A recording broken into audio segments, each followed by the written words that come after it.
Good morning, dear students. This is our next session on the particular lesson named On Saying Please by Edgar by Alfred Gardiner. What is there in the lesson?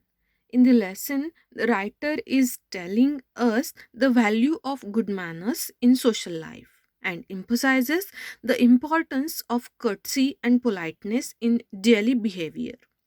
आपलं जे दैनंदिन जीवन आहे, ते दैनंदिन जीवन जगत असताना आपल्या नम्रतेला, त्याचबरोबर आपण जे एटिकेट्स अँड मॅनर्स फॉलो करतो, सभ्य वर्तन जे इतरांच्या प्रती करतो, ते किती गरजेचं आहे, यावर थोडासा प्रकाश टाकायचा प्रयत्न या लेसनमध्ये रायटरनी केलेला आहे. Now let's begin with the lesson. On saying please, the young liftman in a city office who threw a passenger out of his lift the other morning and was fined for the offense was undoubtedly in the wrong. It was a question of please. The complaint entering the lift said top. The liftman demanded top, please. And this concession being refused, he not only declined to comply with the instruction but hurled the passenger out of the lift. This is, of course, was carrying a comment on manner too far. Discourtesy is not a legal offense. Discourtesy, lack of courtesy, किंवा rudeness. And it does not excuse assault and battery.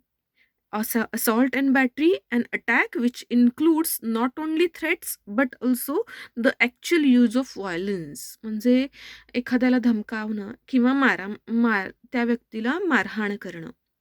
आता बघा, एका young लिफ्टमनला एक punishment झाली. कशासाठी? तर लिफ्टमध्ये चढणाऱ्या एका व्यक्तीने त्याला टॉप फ्लोअर असं फक्त सांगितलं. तर लिफ्टमनला काय अपेक्षित होतं? टॉप प्लीज असं अपेक्षित होतं. सदरच्या व्यक्तीने टॉप प्लीज म्हटलं नाही, प्लीज या शब्दाचा वापर केला नाही, म्हणून त्यानं त्या व्यक्तीला लिफ्टच्या बाहेर हाकललं. आता प्लीज हा शब्द न वापरल्यामुळं what it indicates here, it indicates the person's discourtesy in the conversation.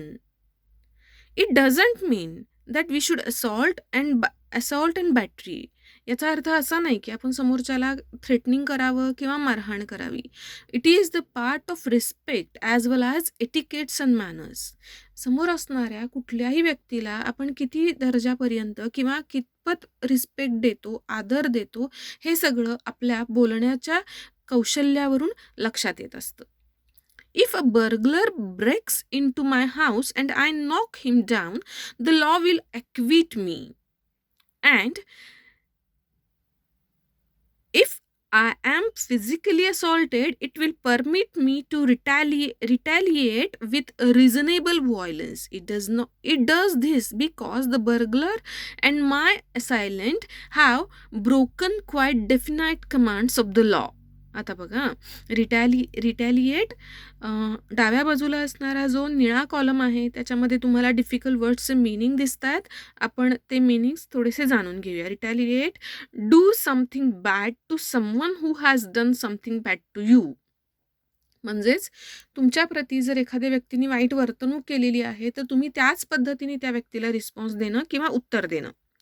आता बघा, सदरचा लिफ्टमन जो आहे त्याला पनिशमेंट झाली, पण जर माझ्या घरी एखादा बर्गलर म्हणजे एखादा चोर येतोय आणि चोरी करायचा प्रयत्न करतोय, त्यावेळी कायदा मला हा अधिकार देतो की सदरच्या चोराला मी पनिश करावं. ओके, मग मी त्याला पनिश करू शकतो किंवा मी त्याला मारहाण करू शकतो, हे मला कायदा काय करतोय? अधिकार देतो. But no legal system could attempt to legislate against bad manners. बघा, मी इथं त्या पर्टिक्युलर लाईनला पर्टिक्युलर जी लाईन आहे त्याला अंडरलाईन केलं आहे, हायलाईट केलं आहे. का? तर त्याचा अर्थ किती डिफरंट आहे बघा.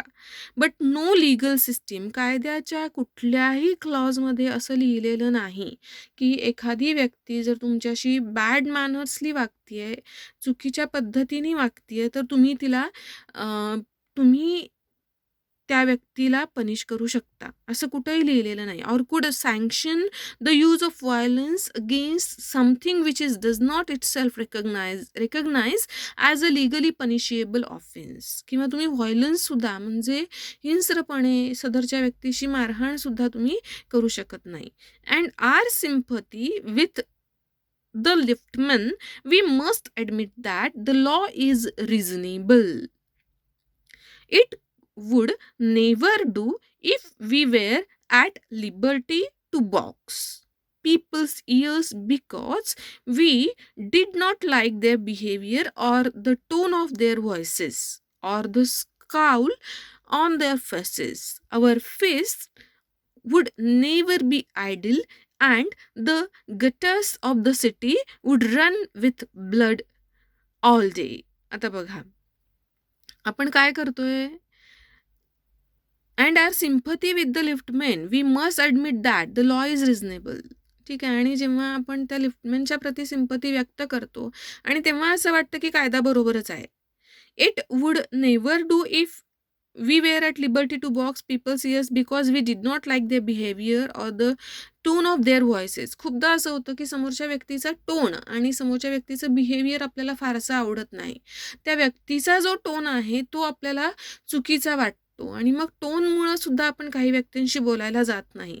एखादी व्यक्ती आपल्याशी खूप ॲरोगेंटली बोलते तर आपोआपच आपल्या मुठी आवळतात आणि सदरच्या व्यक्तीला त्याच पद्धतीने आपण रिस्पॉन्स द्यावं असं आपल्या मनामध्ये येतं. Our fists would never be idle and the gutters of the city would run with blood all day. आणि जर मग हे वर्तनामधले बदल झाले नसते आणि लोकांनी एटिकेट्स आणि मॅनर्स फॉलो केले नसते तर कदाचित आपल्या शहरामध्ये असणारी सगळी गटर्स जी आहेत ती रक्तानी भरलेली आपल्याला बघायला मिळाली असती. म्हणजेच काय, रायटरना असं म्हणायचं आहे की इतका प्रचंड हिंसाचार किंवा व्हायलन्स झाला असता. Okay, now look at the second paragraph. I may be as uncivil as I may please, and the law will protect me against violent retaliation.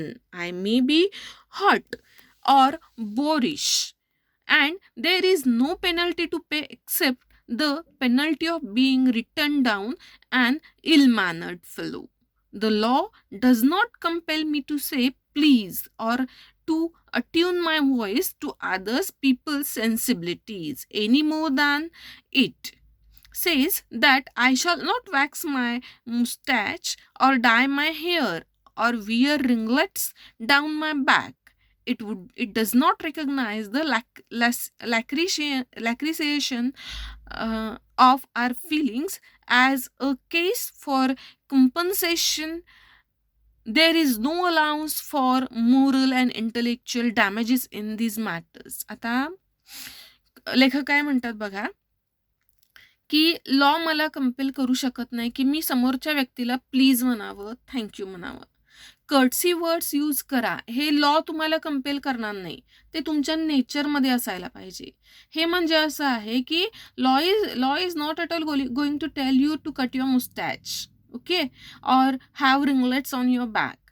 Law तुम्हाला हे सांगणार नाही. ह्या खूप इव्हन गोष्टी आहेत आणि खूपच साध्या गोष्टी आहेत ज्या तुम्हाला फॉलो करायचे आहेत. तसंच इतरांशी कसं बिहेव करायचं, इतरांशी कसं वेल बिहेव्ड राहायचं हे आपल्या व्यक्तिमत्वाचा पार्ट आहे, जो आपण खूपदा काय करतो, निग्लेक्ट करतो. जर तुम्ही छान बोलत असाल, समोरच्याशी खूप अगदी व्यवस्थित कन्व्हर्सेशन करत असाल तरच ती व्यक्ती तुमच्याशी बोलू इच्छिते. आणि इतरांशी बोलत असताना सभ्य वर्तन करणं ही एक आत्ताची काळाची गरज भासत असलेलं काळाची गरज आहे असं म्हणायला हरकत नाही. That's all about this particular session. We will meet in the next session for the further discussion. Thank you.